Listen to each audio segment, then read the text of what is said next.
Okay, so this is lecture 18,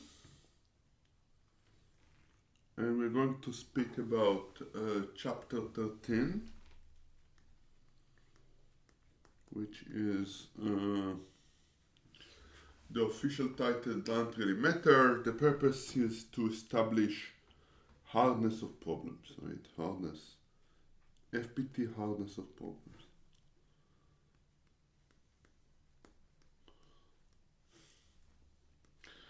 And as in the NP completeness and NP hardness situation, we're going to get very frustrating results, right? We're going to get conditional lower bounds, which are not intellectually satisfying, but that's all we are currently able to do, right? Essentially, what we currently have, we have all the NP complete problem, and we can say, if you can solve one of them efficiently, then you can solve all the problem in NP efficiently. And since there are all those problems that are really hard in this group, we really believe it's not possible. So similarly, we need to find a problem which we can fix as our core problem that we believe is very hard and cannot be solved. So in NP completeness, of course, because of Cook theorem, it's satisfiability. But we know that satisfiability is in fact not a good problem if we are looking on a fixed parameter tractable version, right? Because we solve various FPT algorithms. So we need a different problem, and the problem we are going to take is, of course, clique. Right. So an instance is a graph and a G and a parameter K. The question, of course, is again, we are going to do decision problem most of the time. So is there a clique of size K? Is there a clique of size K?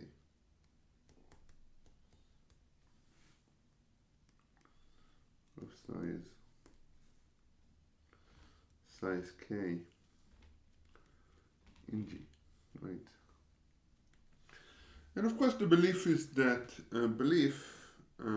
this cannot be done in FPT time. Belief, any algorithm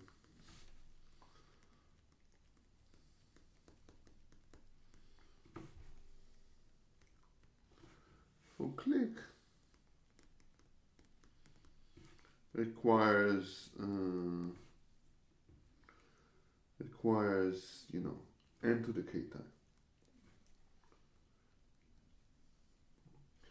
So this is the belief, right? That you cannot do better than n to the k, right? And now we need to start doing reduction, but of course the problem is that the standard reduction don't preserve the parameter. So we need reduction that preserve the parameters, and that's going to be definition 13.1, and that's going to be parameterized reduction.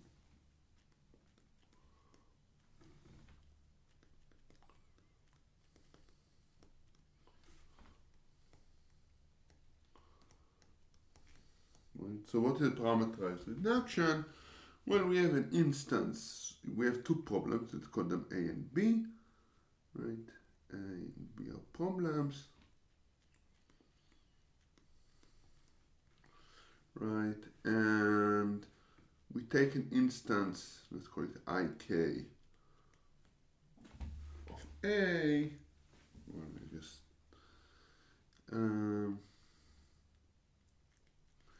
and we reduce a new problem, a new instance. Let's call it I prime of K prime of B. Right, so this is the standard reduction from one instance to the other. We have to do this reduction in reasonable time. Sorry about this bit. We have to do this reduction in reasonable time.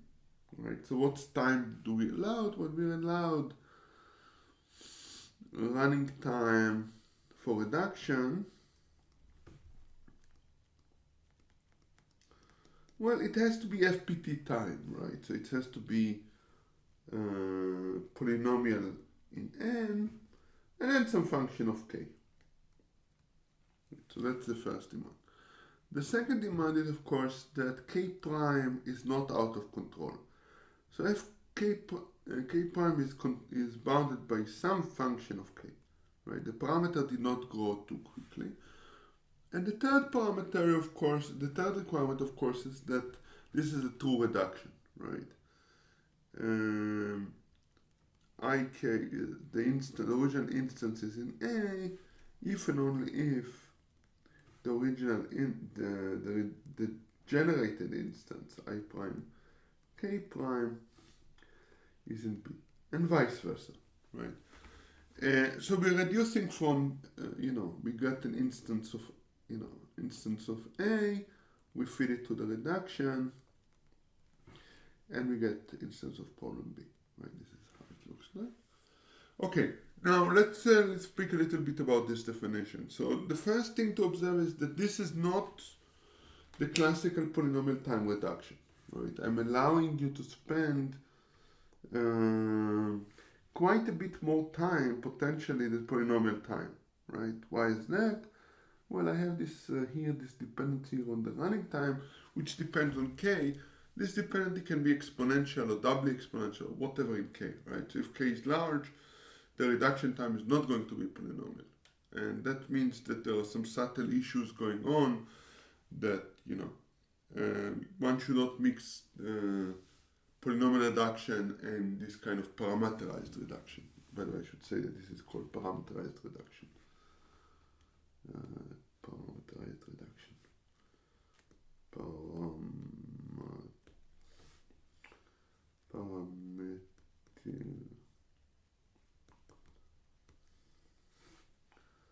Reductions.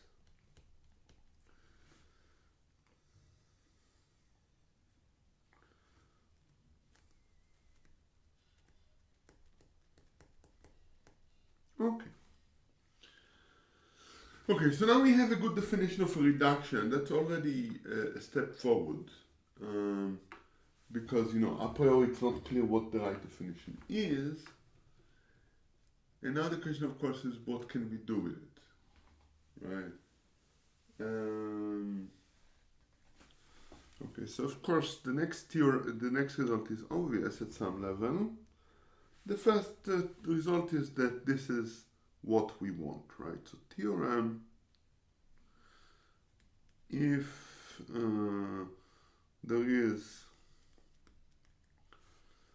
parameterized, there is a parameterized reduction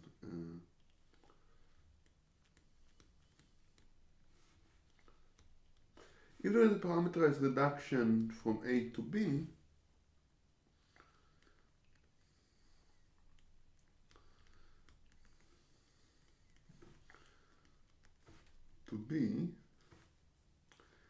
and B is FPT, and A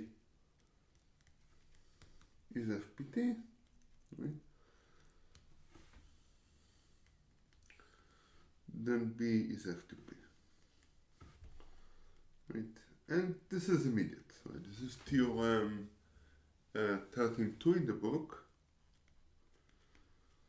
But this result is immediate, right? Because you just take the...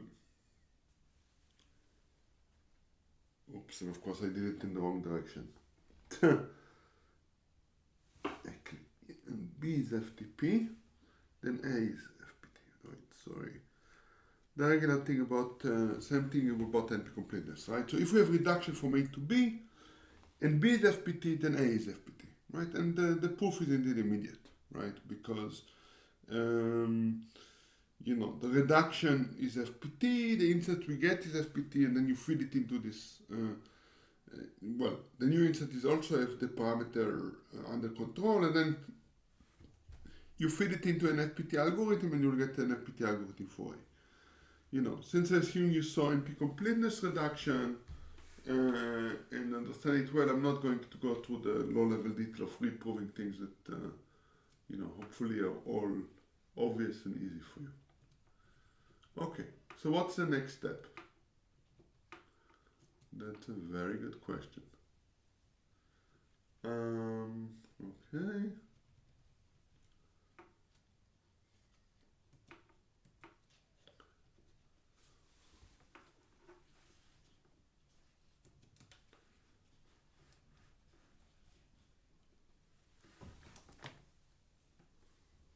Okay, so let's see what's next.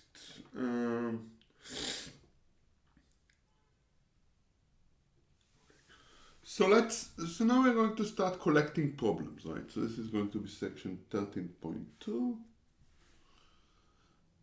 Section 13.2. Problems is hard as clique.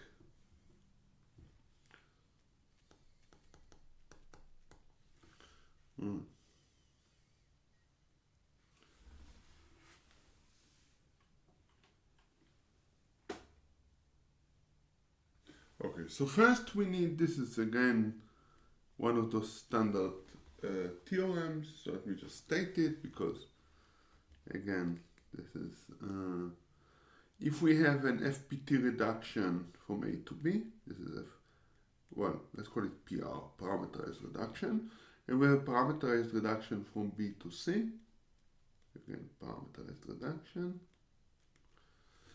then there is a reduction from A to C, right? Reductions are transitive. If they were not, then we will be then there's a reduction from A to C, and it's again a parameterized reduction. Okay. So again, this result is immediate and easy once you're used to NP completeness. Okay. So what's the next thing? Now we want to start collecting.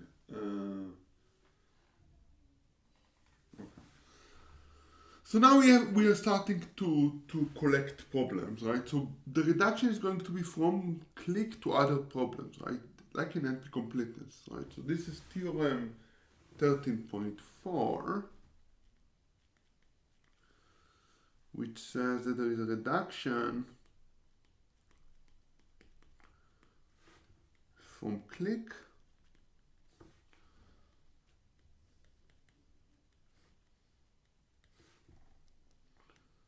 to P reduction, right? Parameterized reduction from clique to clique on regular graph.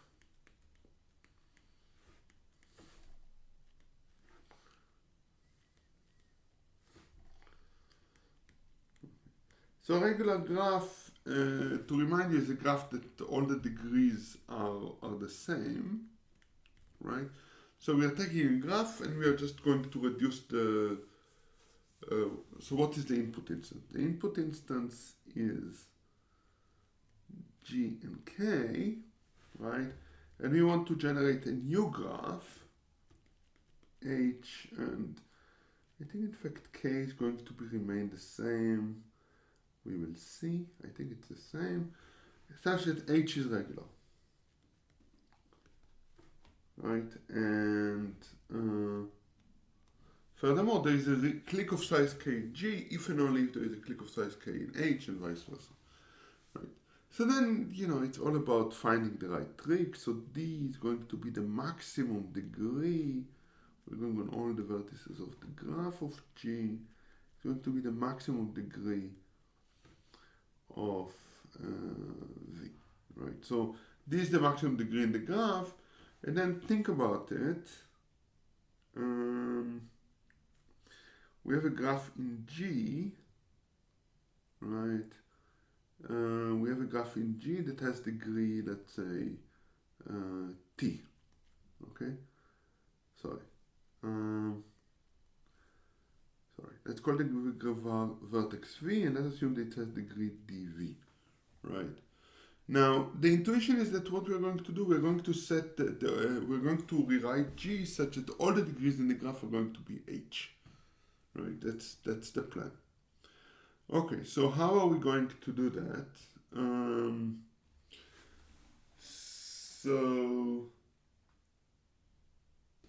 So here's what we're going to do. We're going to take D copies of G, right? So this is going to be G1, G2,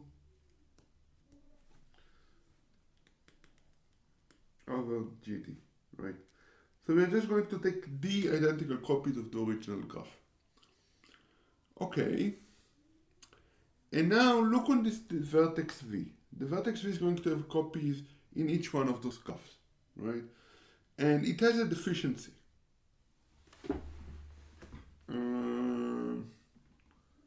Oops.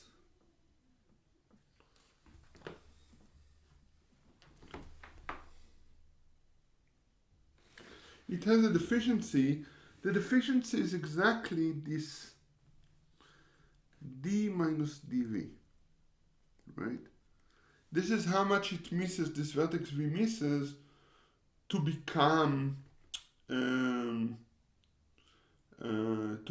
be of degree d. So we're going to make d minus dv vertices that are special copies, you know, the vertices that are going to be only for v, and then we're going to take all the copies of v in those d graphs and connect them to each one of those copies, right? So, right. So we're essentially introducing a bipartite clique where on one side we have d minus d vertices, on the other side we have d vertices. The right side vertices are all the copies of v, the left side vertices are those d minus dv vertices. And we do it for every one of the vertices, right? So we get the graph. The graph is going to be, you know, it's going to be something like the size dn plus, you know,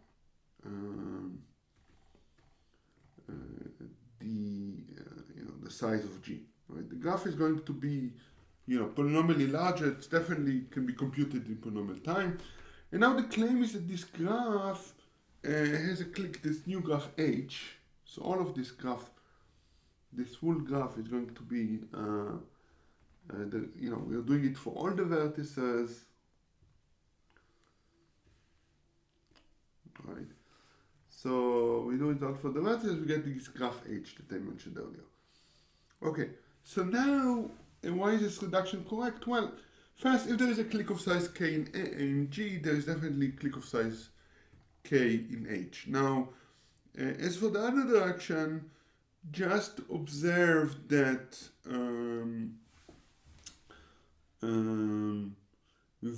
every vertex on the left side, right, is connected only to copies of the same vertex on the right side, right? Those copies on the right side are not connected, so there is no way a vertex on the left can be in a clique, right? And now we are done, right? Because the different copies of the graph are not connected. You cannot use vertex on the left for the clique because its neighbors are independent set, which means that the clique in H, the other clique in H must be in one of the copies, but then it's also in the original graph. And that's the reduction, right? So the reduction here is easy, which is kind of nice. It's an elegant reduction. So that shows that clique on regular graph is FPT. I should say maybe that this is not very, you know, the degree we're getting here is very high, right? It's D. D might be much higher than K.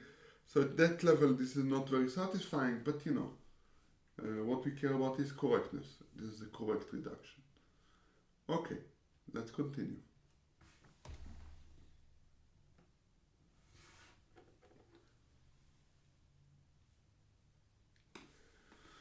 Okay, and now, you know, there are all those silly things, right? So this is corollary 13.5. There is a reduction. There is a reduction from clique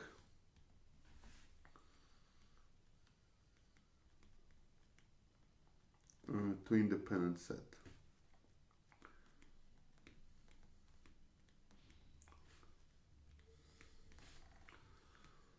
Independent set on regular graphs.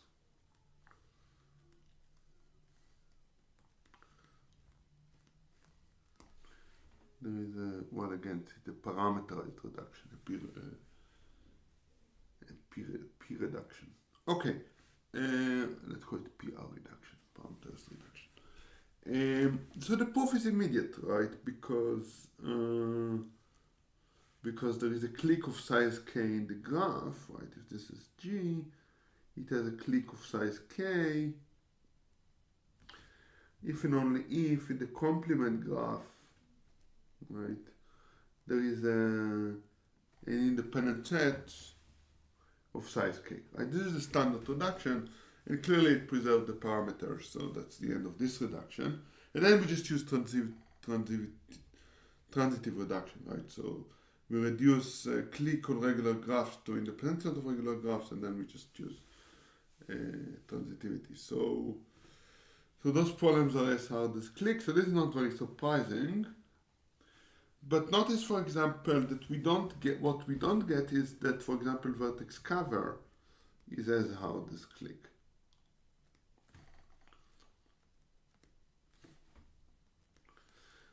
So the reason why we know, well, to begin with, we know this is false. Let me do it with big red cross. So we know that this is false because, of course, we have FPT algorithm for vertex cover. So if there was a reduction as hard, and here hard again means in the parameterized sense, parameterized reduction sense. So we know how to do vertex cover in fixed parameter time. So of course this statement is not correct. And the reason I mention it is, of course, because the usual reduction is the observation that a subset of vertices of the graph is a vertex cover if and only if v minus x is independent.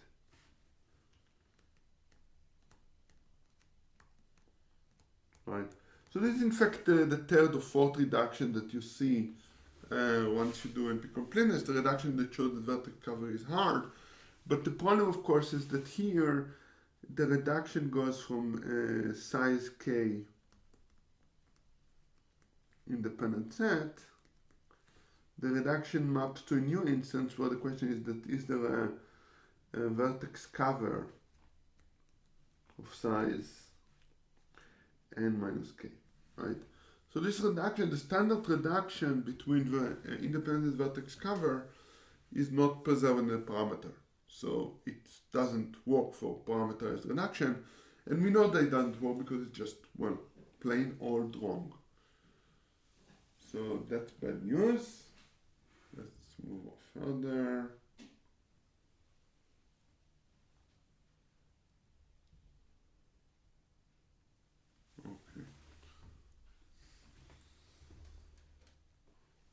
Okay, so the next problem we're going to look at is partial vertex cover.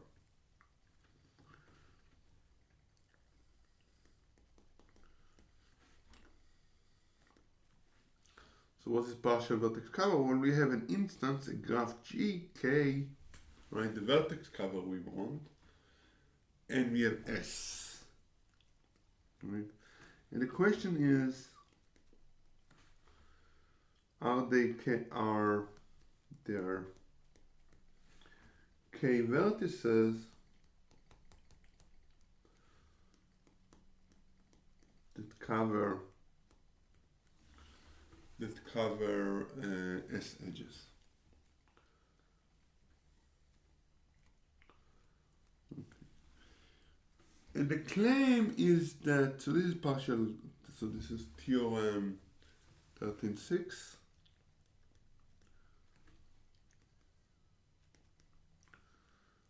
That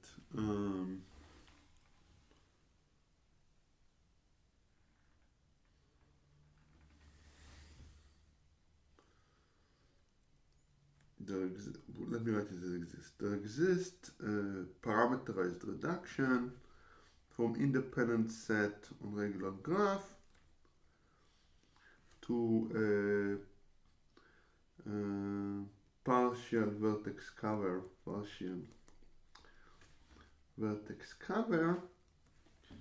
and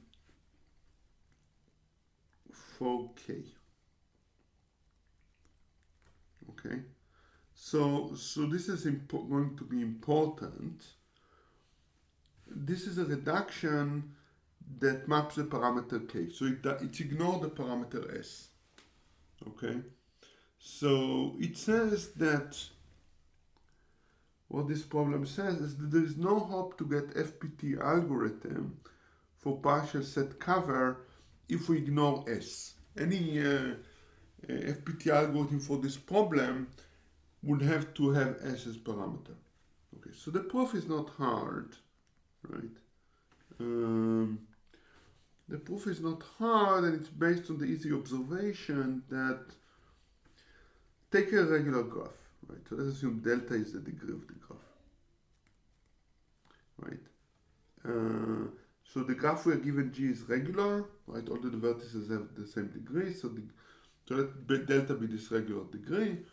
And then the key observation is that a set of k vertices,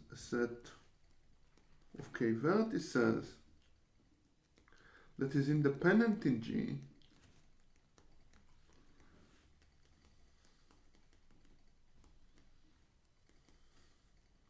well, it covers all the edges adjacent to the set. Covers k delta edges.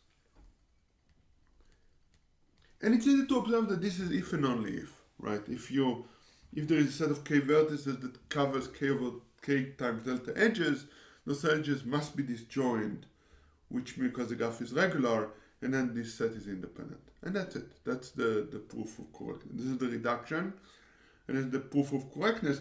And of course, you can see why this reduction, so this is QED, right? That's a reduction. We're just asking in the new graph, is there a partial vertex cover that serves k delta edges, right?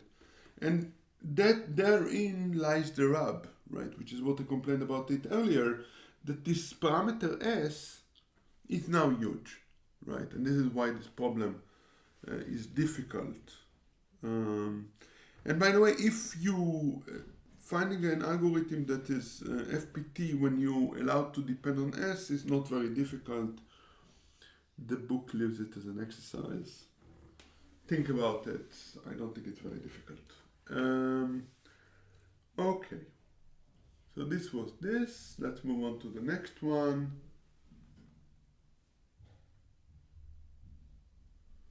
Okay. So the next one is this. Okay. So the next problem is multicolored clique. So the idea is now that I give you a graph. This is a new problem. I give you a graph. I give you a parameter k, and I give you colors. Right? The vertices are colored. So it's a valid coloring. There's this v1, v2, so vk. And the question is there a clique with using all the color? Is there a clique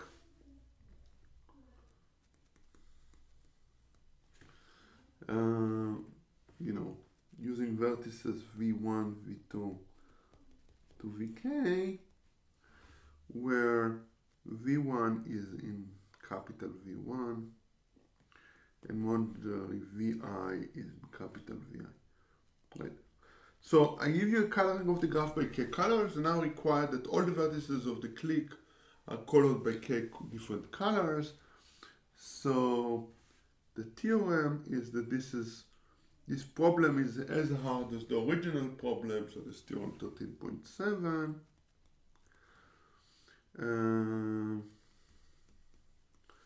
Clique, there is a parameterized reduction to multicolored. Multicolor clique. Okay, and if you want, you can do it with the regular, right? So you can take on regular graphs.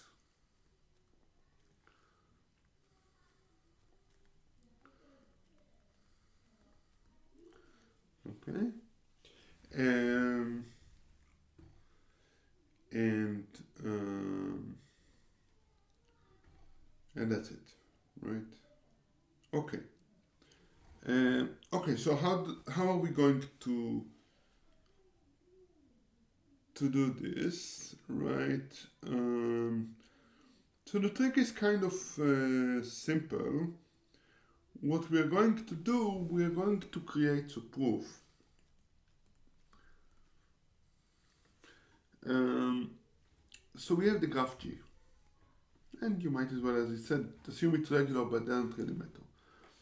And we have a vertex, right? What we're going to do, we're going to, as before, we're going to create k copies of this graph.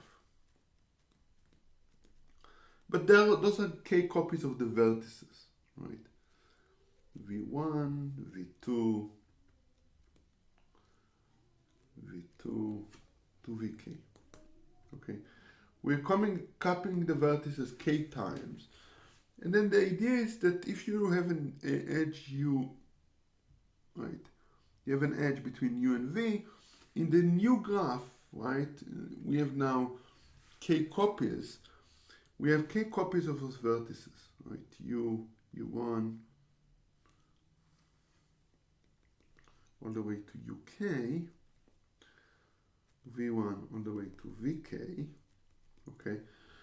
The trick is that we are going to essentially connect every vertex. We're going to create the bipartite clique, except that we are not connecting a vertex with its own, with the vertices in its own level, right? So if there is an edge between u and v, we're going to connect u, every pair of vertices to the copies as long as they not have the same indices, right? So if uv is an edge in the graph, then we're going to connect ui to vj.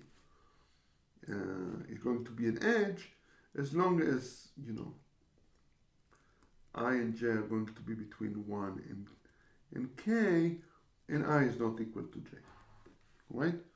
Okay, so this is the graph, that is what we do, and now it's, let H be the resulting graph.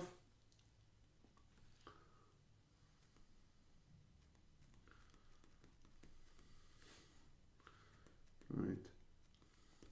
So to begin with, it's very clear that it's a regular graph, right? Because every vertex is going to have just it's all degree times k minus 1, right? Because it's connected to all the copies except its own copy. So the resulting graph is going to be regular. And now the key observation is that if we have a clique of size k in the original graph, there's going to be a clique of size k in this graph.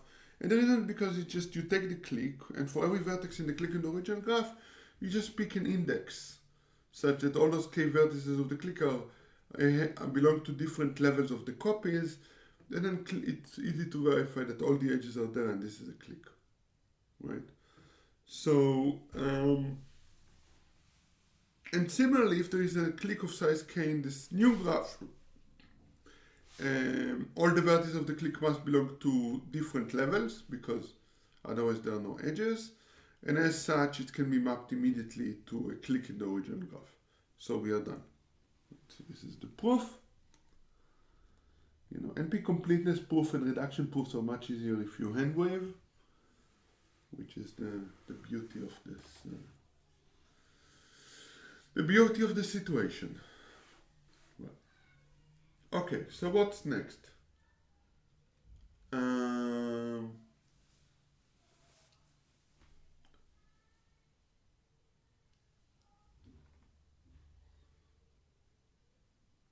Okay, and of course the same thing is true for the multicolor independent set. Not going to that. That would be a waste of time. Okay.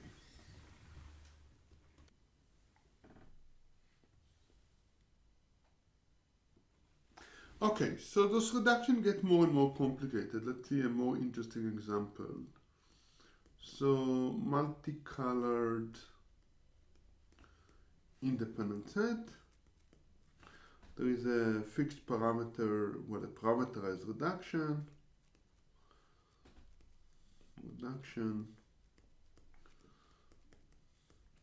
to dominating set.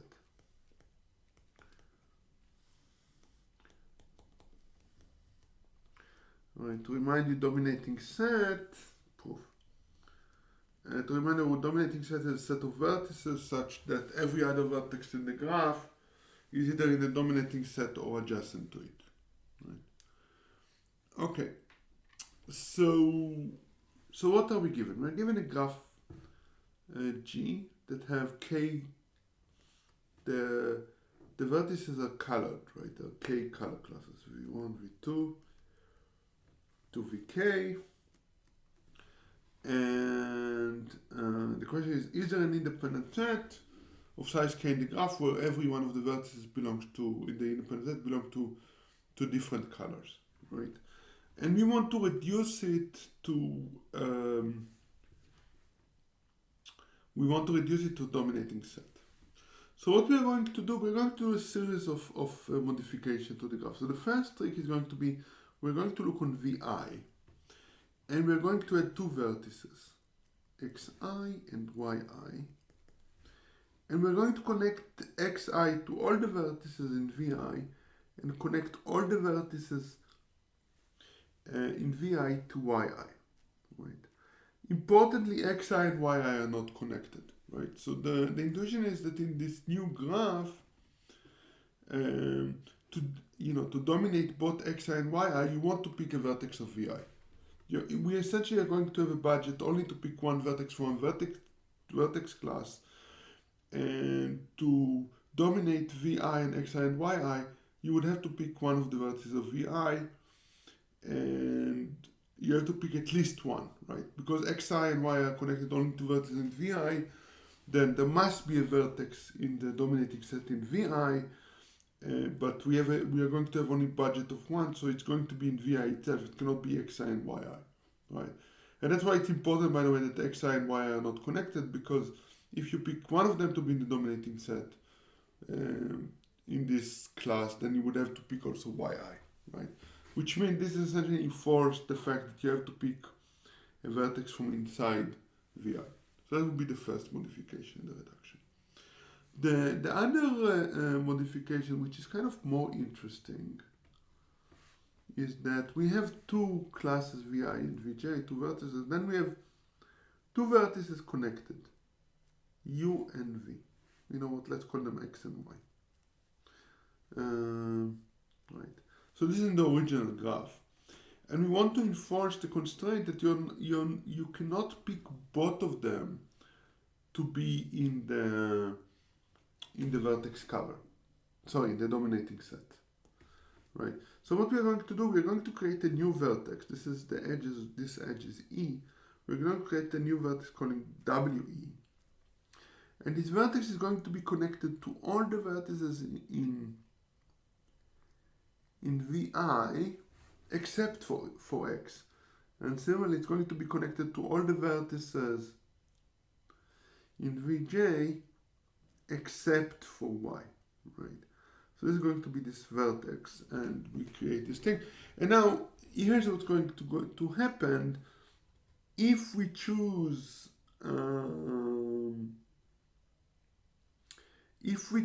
both X and Y to be in our dominating set, then Wi, because it's not connected to those two vertices, the new vertex Wi is not going to be dominated, right? If we choose only one of them to be if we pick only X to be from Vi and the other vertex Z is going to be here, then there's no problem, right? But it's going to dominate this vertex, okay? So that's that. Let's see if I'm missing anything. I think not.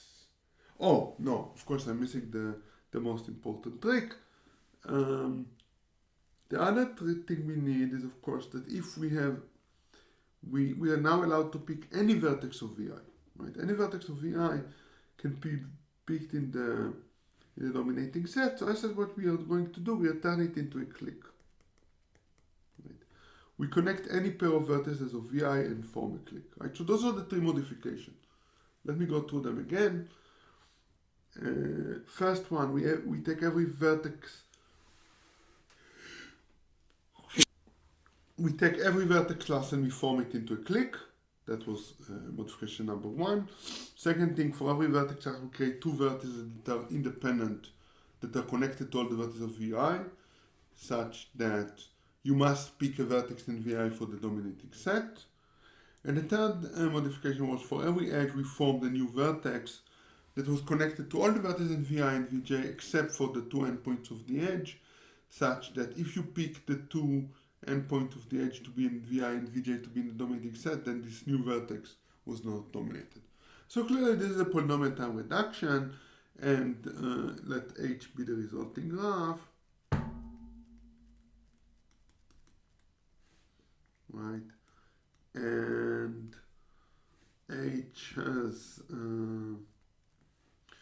a dominating set of size K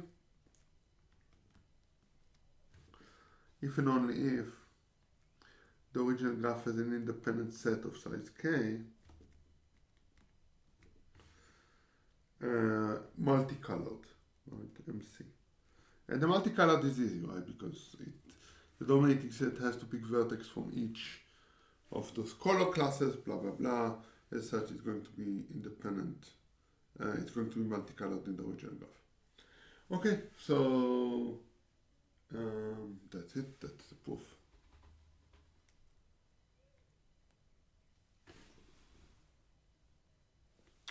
Okay, now let's continue with other problems. So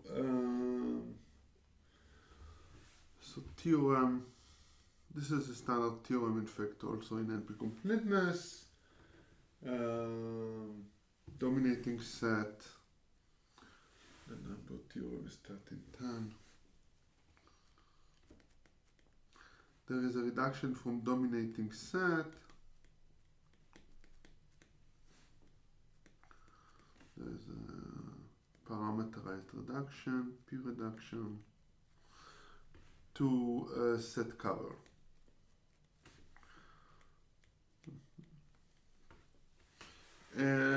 So the reduction is immediate, right? Because proof, you take a graph, right? You're given an instant G of K of dominating set. Is there the dominating set of size K? And then the trick is that you create a set system where the vertices of the graph are the ground set, and the family of set is, well, for every vertex. Let me just maybe draw a more interesting graph. For every vertex, its associated family is essentially all the vertices that it covers, including itself. Right, so this would be one of them. This would be one of the other one. And so on, right? So for every vertex, you get all the vertices that it dominates, including itself. You have the set system. Clearly, there are set cover of size K. There is a non-dominating set of size K, even and only if there is a set cover of size K. There are K sets in the set system that are union cover the ground set. So that's the proof of this theorem, which is, this is the classical proof of essentially NP completeness.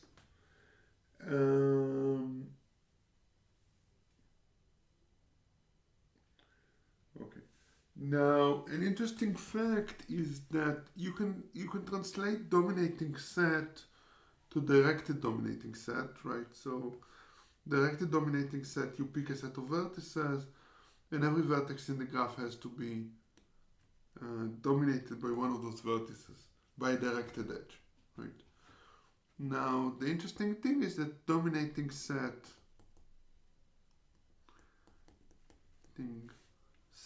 on tournaments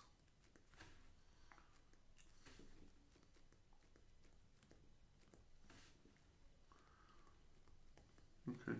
So dominating set of tournament, you have a tournament, try to remind you it's a graph G, where there are all the edges in the graph. It's a directed graph, and every pair of vertices there is an edge, either in one direction or the other. So the observation is that this always a directed tournament always have a dominating set which is smaller than log n plus 1. And this of course is immediate, right? Because take the tournament, there must be a vertex that have out degree at least n over 2, right? Just because of averaging, right? There are n times n minus 1 over 2 edges, as that there must be a vertex that has its average share of the edges, which is n minus 1 over 2, right?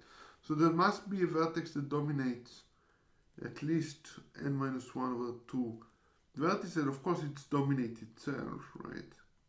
So there is a vertex that dominates this number of vertices that dominate itself, namely it dominates n over 2 plus half.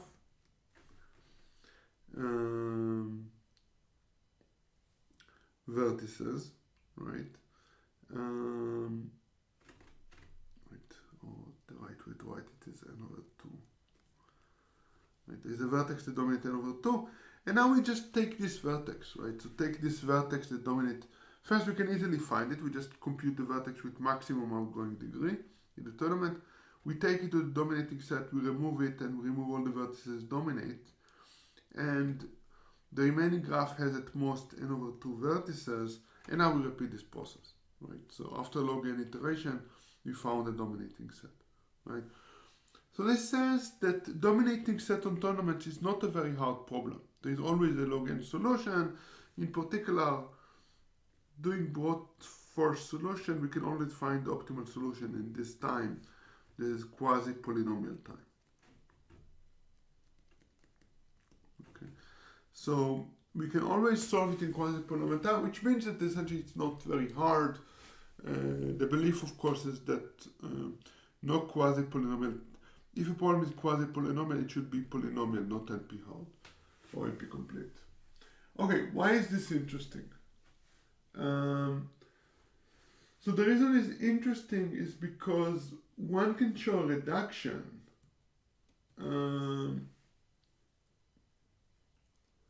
One can show a reduction from, so theorem, oops. So this is theorem 13.14.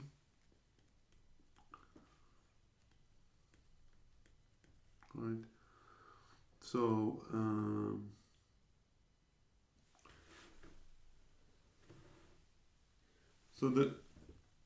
from set cover, okay, there exists a parameterized reduction to dominating set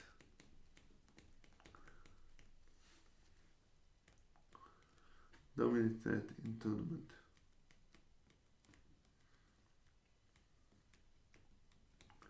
Okay, and this is very interesting because since dominating set in tournaments is not NP complete and NP hard, or at least if it is, then essentially we almost get P equal NP, not quite, but almost. So we believe that set cover is very hard as far as its parameter. So really this reduction says that the parameterized complexity of a problem and its NP hardness are not quite equivalent. Okay, it's a different beast. Okay, I'm not going to prove this theorem because the proof is very tedious, and I think we already did enough tedious NP complete like reduction for one lecture, so I don't really, or at least this part of the lecture, so I don't want to do it. But I do want to tell you about other stuff here that is fun that they are using. So one thing that they are using is the fact that we can find tournaments. So this is, I believe, let's see which.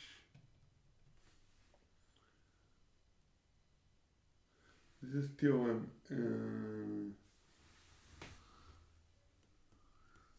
Theorem. And I'm mentioning it because I think that's a cute result. 13.12. for any k, there is a tournament.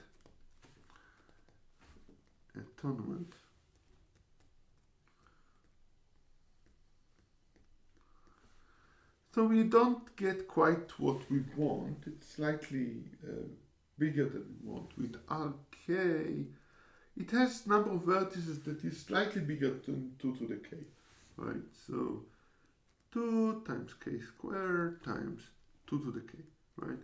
So it's slightly more to the k, but in this tournament, any vertices, and in this tournament, any dominating set is of size strictly larger than k, right?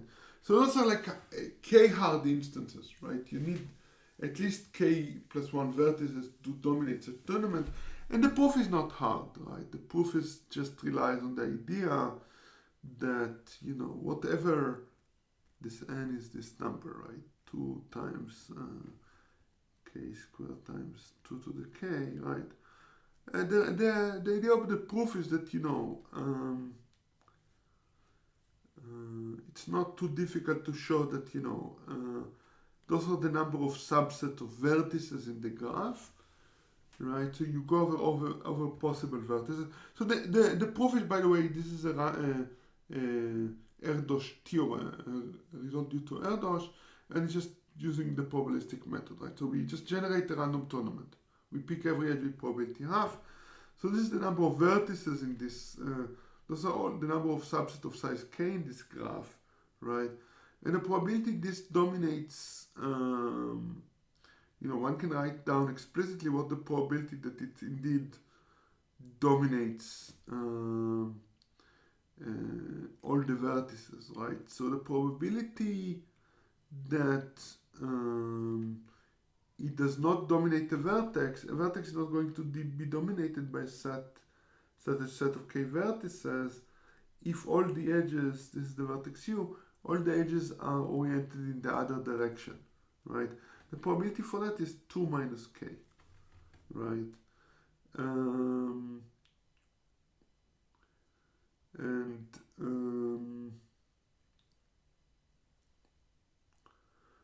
Right, and now you all you need to verify is that, right, so this is the bad probability, right? And intuitively you need to kind of, so let's think about it, right? Okay, so let me maybe try to say the argument in a more correct way. This is the number of subsets with k vertices.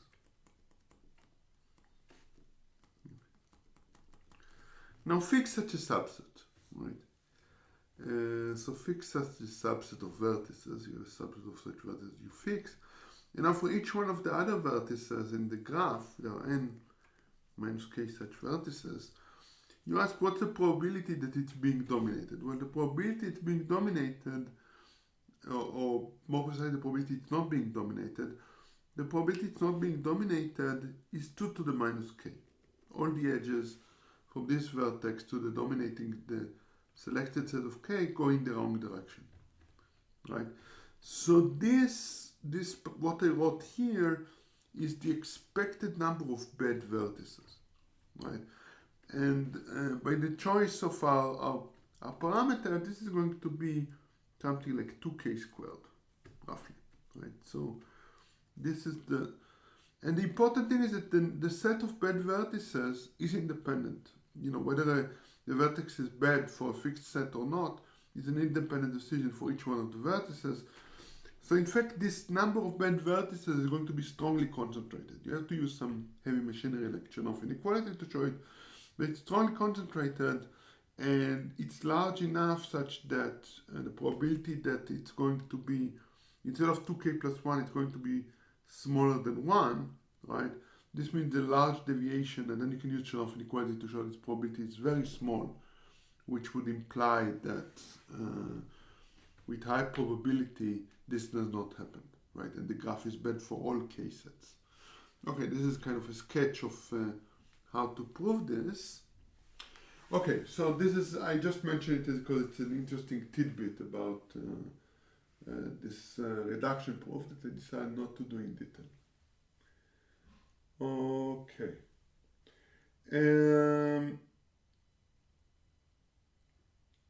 Okay. By the way, I should similarly show, so let me state this theorem.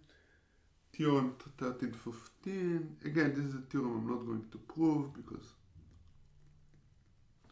I'm running out of time for this recording.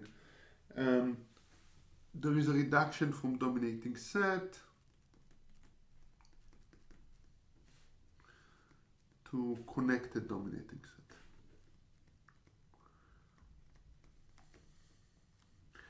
Yeah, but that's not very surprising, right?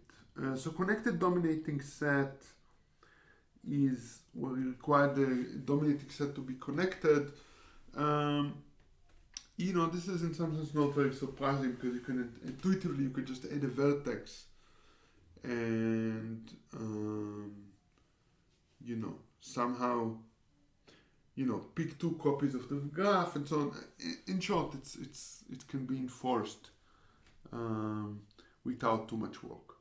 So that's not a very surprising result. Let's see if I want to mention any other result today, or at least recording at least. Okay, no, I think that's all I want to mention in this section. So this part is done.